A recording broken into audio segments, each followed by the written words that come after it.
Welcome to Threshold Albums, a show about music, the way it's affected us, formed us, changed us, and moved us from one world into another with no going back. Welcome to Threshold Albums.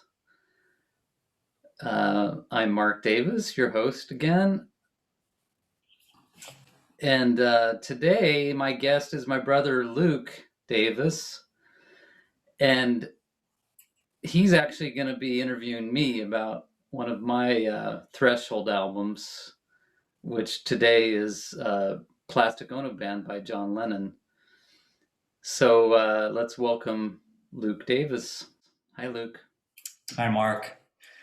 I should say I'm excited to be talking to you and asking you questions. Let me just preface by saying that I have the luxury of having been living in the same place and around you, and having this record come around and come up, and so I have a little bit of an insider perspective, I guess, also. Yeah.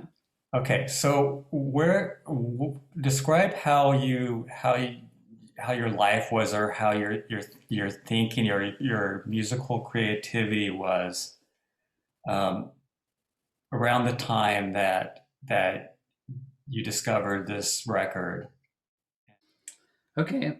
Well, I discovered it basically when he was killed, which was December 1980, and myself, I was a songwriter. I had been, a new songwriter. So I was 17 years old at that time. I think I started playing guitar and writing songs when I was 15. Um, so certainly, just as a songwriter musician, it was a big part of my life at that time. But I would also point out that I was pretty naive about music in general. I was the oldest brother, as you know. So I didn't have any older brothers. I just basically, it was the radio and top 40 radio. And I was into like Air Supply and just whatever was on top 40 popular stuff. A little bit of classic rock, I guess, at that time, but I was kind of becoming my own person at that time.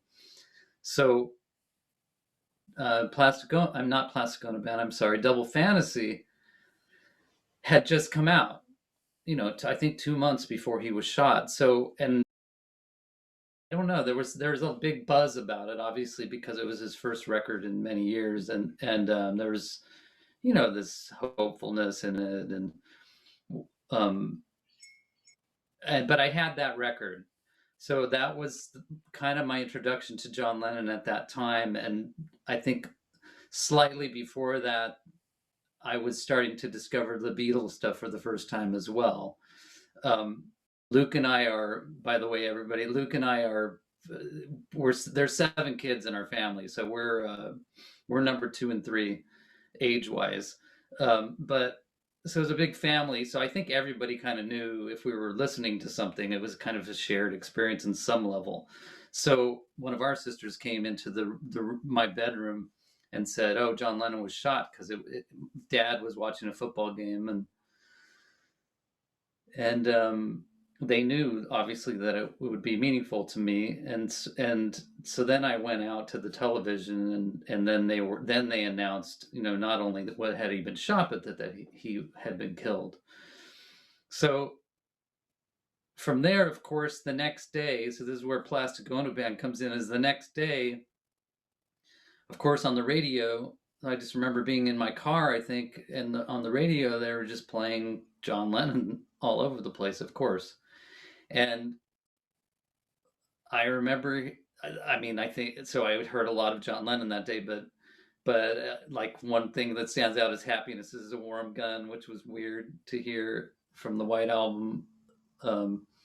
But is the first time I heard anything from Plastic Ono Band on the radio, and I particularly remember hearing the song "Love" and being very moved by it. And it was kind of like this window into something like a secret that had been kept from me or something, because being the naive kid, really, I think all I remember growing up is hearing McCartney, because he's the one that had all these hits and stuff like that. It was just a secret like that I discovered, like this world, and it's such a beautiful and tender piece of music, and I just knew that I needed to go find that record. So I don't remember how soon after that that I found the record, but I just know that when I got it, I don't know if I listened to anything else for the next year. I mean, I'm that's half a joke. I know I listened to other things, but I doubt I listened to anything more than I did that record. Um, I think, yeah. Now you were writing your own music already at that point. And what would you say like that music was influenced? I mean, it probably wasn't influenced by Air Supply, I'm pretty sure, but like where was that coming up? And then how did finding and listening to Plastic Ono Band, what was the hook of that, that spoke to you with your It own just was so songwriting? Yeah, it just was so personal. I had never heard. I mean, where were you going to hear music like that on the radio? I mean, that was just so raw and personal, and uh, you know, I want to say uncomfortable in some ways, because it's very remarkable. And I mean, even in retrospect, I mean, obviously the record had come out 10 years before something that I discovered it. And so I'm discovering the Beatles, and then I'm sort of exploring, okay, what happened with them, and just the whole history and the whole context of it at the same time. um and obviously the record is him letting go of the Beatles and letting go of this life, and it's rife with grief up and down about. So in retrospect, it's remarkable that I was so open to that, to somebody going that deep into their experiences and stuff like that. But I think that says something about who I was, and you know there's like most art, it's like a mirror of oneself. And I don't you know I definitely didn't know it at that time, but I I guess I've said it, like it to me, the record feels like it's John Lennon confessing to me of things about himself or feelings about himself, and it feels very personal. I don't There's not that many artists that I can think of that made me feel that same way. Especially for somebody that was as famous as he was, that he was able to just be that direct. So it was an invitation not just into his emotional world, but into my own emotional world. And well, you asked me about the songwriting.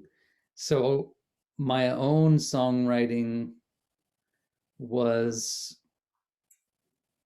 very personal and very raw. I think I started writing songs just because I was shy, and that was the only place I could express my own feelings. So it was a way that I was doing it myself. I wasn't consciously thinking I need to journal through this. It just was what was happening. That's how the music showed up for me.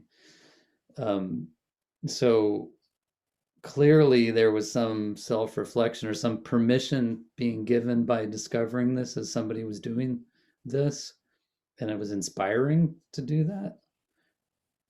I mean, I must say also that there was a very scary quality to it, and like the song God. I mean, here I was, this good Catholic boy still at that time, and he just starts this litany in that song. It's such a great thing, because there's also this gospel thing that's going on in that song with the piano.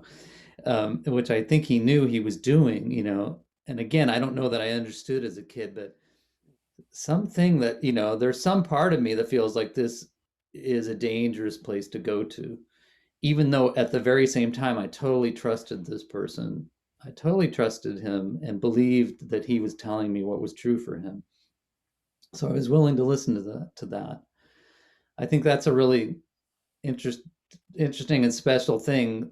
For whatever reason, my heart was open to somebody expressing these feelings, even saying I don't believe in God. Basically, I don't believe in any of these things. I just believe in me. He obviously had parental issues that he was confronting. Did you feel any connection in that respect that you were like, yeah, that's, you know, No, not consciously at the time. No, not at all.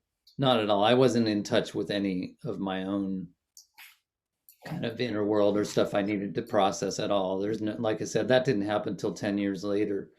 So I think, you know, at some deep level for sure. But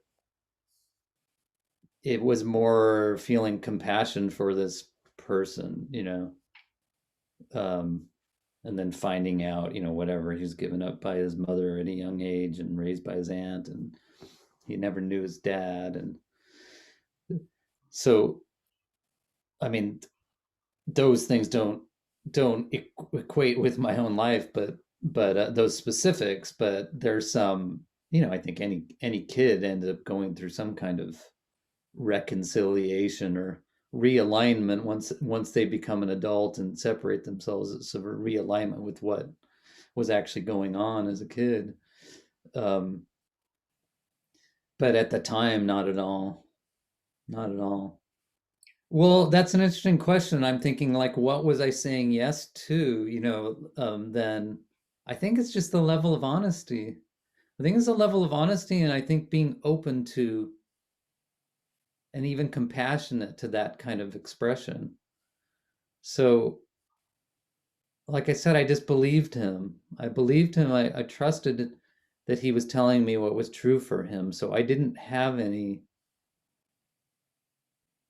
like even I know it's on the next record, even when he did How Do You Sleep, you know, which a lot of people are bothered by because it was so mean to McCartney. But to me, like Lennon didn't he wasn't doing it to be mean, he was doing it to be real, like to say this is something that we experience as humans. And so I, that's how I always kind of took Lennon, and when people were taking it literally, like it's just a photo of a moment, of an emotional moment. It wasn't a statement of this is my complete reality, or even this is a statement of who McCartney is. This is a feeling that I have towards my brother, and it came out and I'm gonna share it with people. I mean, that kind of a thing. But it's, you know, I think that's something I was willing to move towards. yeah. I was gonna say like it's interesting that you mentioned like how there was a sort of danger that you felt around the record because I remember that too. And you mentioned the thing like the line "I don't believe in Jesus," and I remember like we'd be playing that or I'd be listening to it, and make sure like the one sibling who's going to be horrified by that line isn't around. And then the same thing with Mother. I remember like if our dad happened to be around or the potential of him walking into the room and hearing that like is this going to disturb him, because there is a similarity between him and his mother dying when he was young and all that stuff. And I remember there was like that, like, wow, these like lyrics are that powerful that we have to watch out who else is listening to them. You know, Yeah, I don't no, I love hearing you saying that. I don't remember. I'm not saying that wasn't happening for me too. And I don't remember particularly you and I listening to the record together, but I know we were basically sharing everything or experiencing everything at the same time. Luke and I are 15 months apart in age, so we're close in age.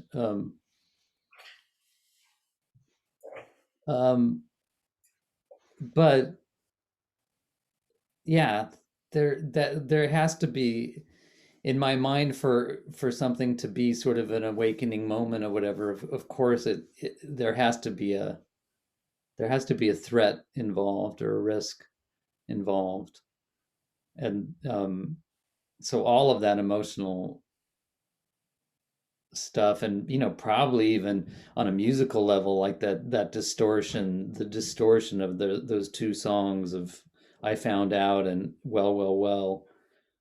But I don't know how much of the music I was listening to was I sharing with our parents. I think it was understood that we were putting this stuff on and listening to it kind of in our own worlds. Yeah.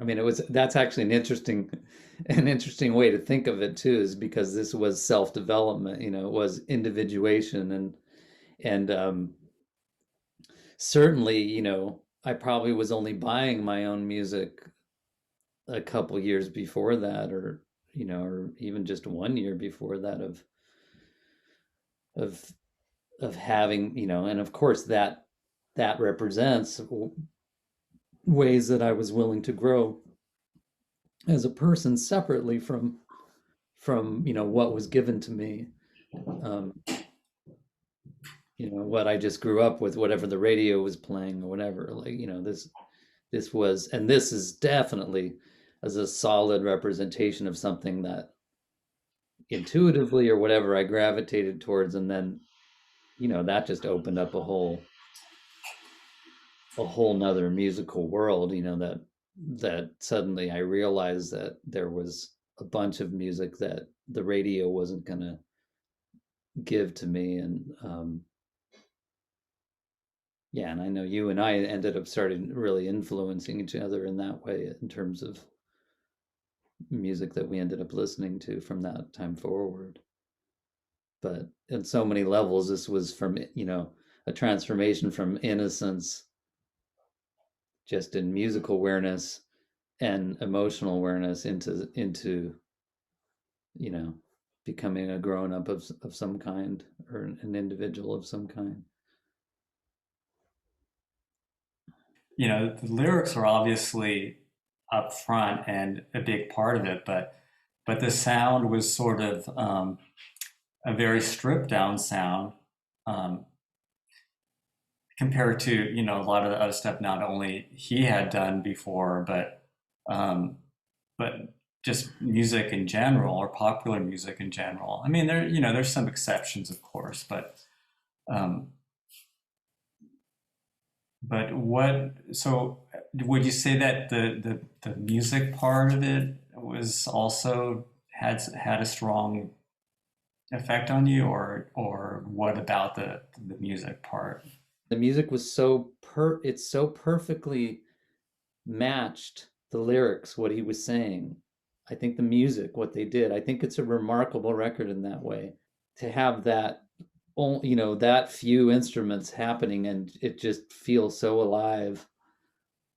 um I mean, Working Class Hero, it just sounds like it's him in his house. I don't know where that was recorded. It doesn't necessarily sound like he's in a studio somewhere. It's like he just turned on the microphone and recorded himself. Just the rawness and the simplicity and the vulnerability. There's a vulnerability in the music. It's not flowery. It doesn't have a bunch of layers like some of his, other, like Strawberry Fields, or um, trying to think of the Number Nine Dream. I mean, this great, beautiful, amazing layered music.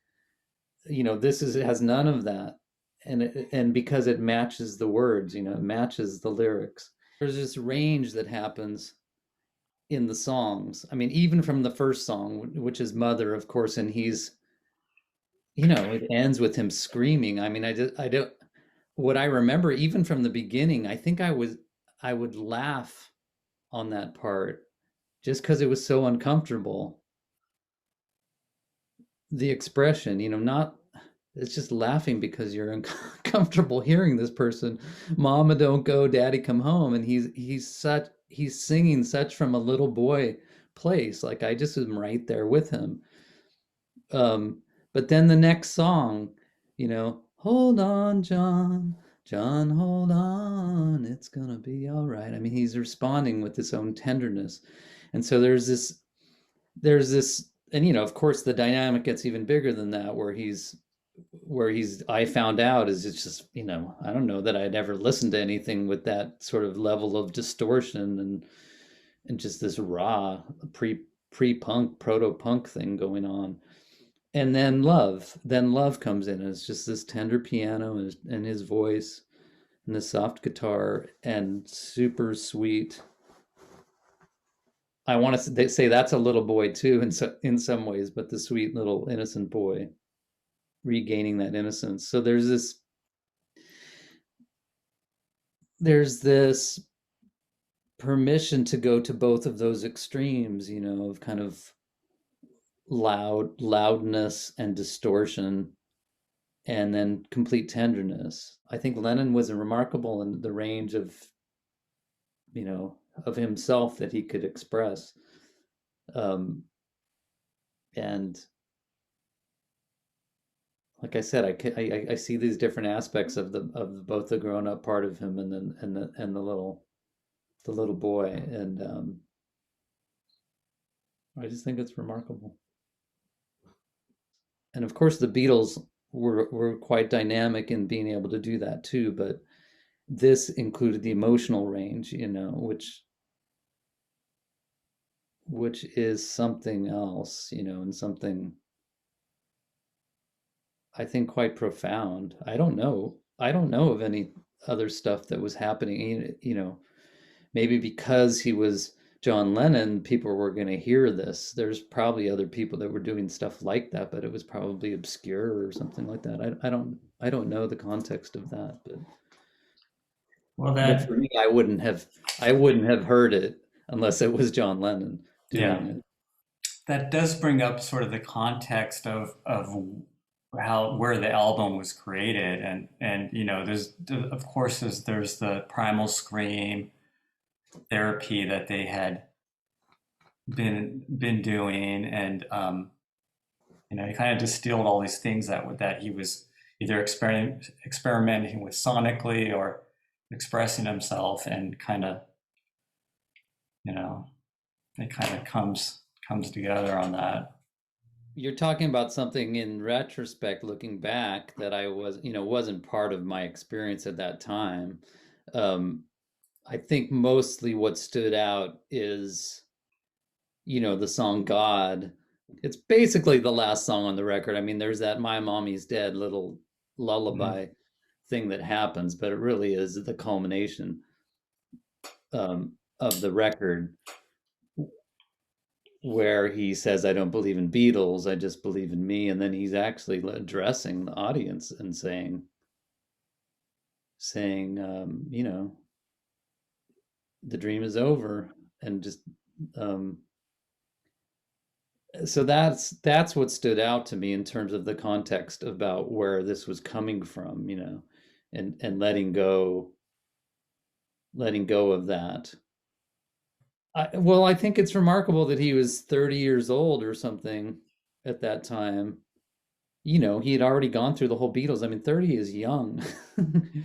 And already gone through this thing, so it makes sense that he's sort of catching up with himself emotionally or whatever, like finally dealing with his childhood and his background. And It sounds like this particular record had something in it that you didn't quite know the depth of it initially, but it kind of stayed with you, and you kind of saw more and more into it as you developed as a person and as a musician. Kind of. yeah, exactly. I think music is beautiful in this way, that it's kind of expressing something that I can't express for myself quite yet, or not even own within myself. But clearly, I gravitated towards it because of that. Um, and clearly, my own music was a way that I was processing my own inner world. And I think I think what you're pointing to, and I think that this is actually quite valuable. And I think this and in fact, actually, it might even be the core of what was valuable about discovering this record is that somebody who was a Beatle and had the height of popularity and fame was basically saying to me, none of this means anything. Ultimately, um, it doesn't mean it's not that it doesn't mean anything, but I mean in terms like on a personal level of who a person is and it doesn't make a person happy or complete. Like that's external stuff. And he was willing to let that go. He was willing to be open and vulnerable on the level on this record, regardless of what people said. It reminds me that even 10 years later, when he did Double Fantasy, he puts a picture of himself kissing Yoko Ono. The degree of hate that people put out against Yoko and then towards him for being with her. And then he's still willing to do this and saying, this is who I am. You got to let it go. Whoever you think I am, you got to let it go. It probably planted a seed that you can let go of things if you think they're not serving you anymore. Um, That's great. I love uh, that. Yeah. there is like this gospel undercurrent, especially to God, the song God. Yeah. Um, although I can't say that I was conscious of it when I first was listening to that song, you know what I mean? But it makes perfect sense It looking does. back at it now It that, does. And I feel like I was aware. I think I knew, like listening to God, I think I knew, okay, on the level he's saying this, but I also knew that there was some transformation that was taking place, something spiritual that was taking place in this person and that was captured in that music. This kind of, I want to say Buddhist, idea. I mean, it exists in all traditions, I think, of being willing to be stripped of identity, being like you said, being willing to let go of things and realizing that there's a certain level of like who a person thinks that they are that is just identity, and it's not there's something deeper that's going on in all of us. And that I love it how you put that willingness to let go of something that doesn't serve one anymore, and that's really the true essence of sort of the human experience and growing and stuff like that, that I think I knew on some intuitive level.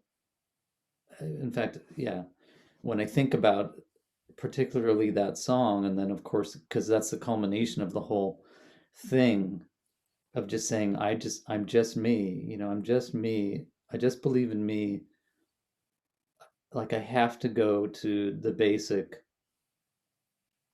reality that I am alive here and now, and all the rest is sort of decoration or something, mhm. I think I knew that. I think I knew that and I understood that. I've always admired artists that were willing to explore something else and to transform and not be sort of stuck in a place creatively or personally just because that's the expectation of the public, so there's something about following one's inner voice and being willing to go where that is, whether that involves grief, letting go of something that's comfortable, and just purely on creative terms of being able to try something that's a little bit out of like somebody's comfort zone. So a lot of my favorite music is, by artists where they're pushing their edge a little bit and going into something a little bit different. And I've known this for a while, that I think a lot of my favorite music is music that is transforming sort of grief or sadness into something that's beautiful. And because everybody has grief or sadness in them, and but what else to do with it than convert it into something beautiful, transformative, to transform it. If somebody's willing to push their own edge or their own threshold, I think then I'm experiencing that in the music.